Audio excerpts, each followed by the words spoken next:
RSS की सोच का दाई, सेक्युलर होने का दावेदार और अमन की तबाही का जिम्मेदार इंडिया खुद अपनी कारसतानियों से, खुद अपनी घड़ी हुई कहानियों से और अपनी ही रेशा दवानियों से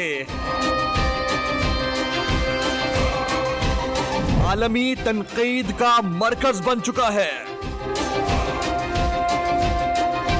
फिर चाहे ह्यूमन राइट्स वॉच की रिपोर्ट हो या फिर सलामती काउंसिल का फोरम, हालात बताते हैं कि इंडिया बड़ी तेजी से इंडिया की जानिब गामजन है।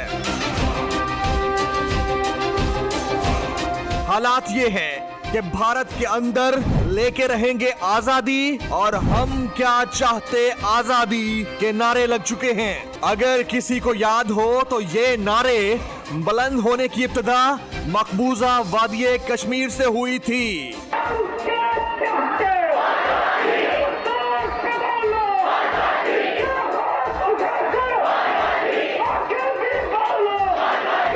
बात कश्मीर की हो रही है तो पाकिस्तान को कैसे भुलाया जा सकता है। वजीर आजम पाकिस्तान ने मसला कश्मीर को बैनुल-अक़वामी सतह पर उजागर करते हुए कहा था कि भारत को किसी दुश्मन की जरूरत नहीं बल्कि इंतहा पसंदाना सोच ही भारत को ले डूबेगी। वो अब भी इसी सोच के साथ मसला कश्मीर पर वाज़ेह मौक़िफ़ रखे हुए हैं।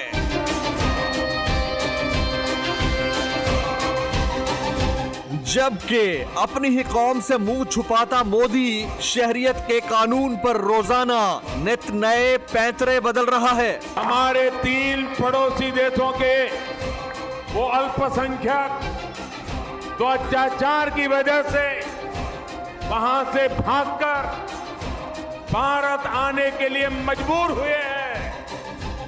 उन्हें इस एक्ट में कुछ मदद की गई है, रियायत दी गई है, कुछ डील दी गई। उधर मोदी के हिंदुत्व मिशन के खिलाफ भारतीय मुसलमान ही नहीं बल्कि हिंदू, सिख, ईसाई और दीगर मजाहिब से वाबस्ता आम शहरियों के साथ बॉलीवुड के सितारे भी उठ खड़े हुए हैं।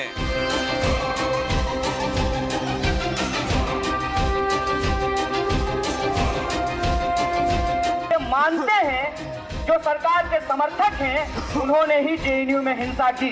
भारतीय हिंदुत्व सोच की बढ़ती इंतहा देखिए कि आरएसएस की सोच पर कारबंद सियासतदान भारतीय दूर दराज स्कूलों में बाबरी मस्जिद गिराने जैसे जाहिलाना अमल पर बच्चों से टैबलोज करवाते हैं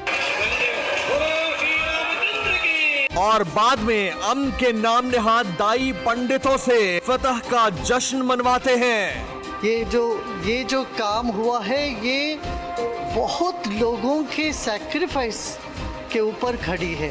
ये ऐसा नहीं है कि कोई एक जने या मीडिएशन पैनल का इस पे क्रेडिट मिलना, बिल्कुल नहीं। इसका पूरा क्रेडिट देश की संस्कृति और यहाँ का जो लोगों का जो मनोभावना है, सौहार्द है, इसको मिलना चाहिए। भारत को मिलने हैं ये क्रेडिट पूरा। अब मामला चाहे जेएनयू पर हमले का हो, अकलियतों से मुताल्लिक शहरियत के कानून का या फिर मकबूजा कश्मीर पर मजालिम का, कश्मीरी रहनुमाओं के साथ साथ भारतीय भी मोदी के खिलाफ उठ खड़े हुए हैं। कश्मीरियों को खुशी हुई एंड ये हमारे लिए बहुत शर्म की बात है कि 72 years after we acceded to India, हमने पाकिस्तान के साथ एक्सीड नहीं किया। हमारी अपनी मुल्क ने हम पे ये लगा दिया कर्फ्यू और यूएन में हमारे लिए किसने बात की? इमरान खान साहब ने बात की। तो कश्मीरियों को ये अच्छा लगा कि उनने कश्मीरियों के लिए बात की। हमारा अफगानिस्तान से क्या मतलब है? हमारा सऊदी अरब से क्या मतलब है? हमारा ऑस्ट्रेलिया से क्या मतलब है? हमारा प्रधानमंत्री जाएगा दूसरे के यहाँ प्रचारगिरी करने, प्रचार बॉय बनेगा। रीजन साफ है कि देखिए हम किसी कास्ट, क्रीड, रिलीजन को नहीं मानते। हमारे 50% दोस्त हिंदू हैं, 50% मुस्लिम है, that doesn't matter for us. और हमें ये अगर हिंदू मुस्लिम के नाम पे डिवाइड करेंगे तो मैं भी मुस्लिम हूँ, फिर मैं भी चेंज कर लूंगी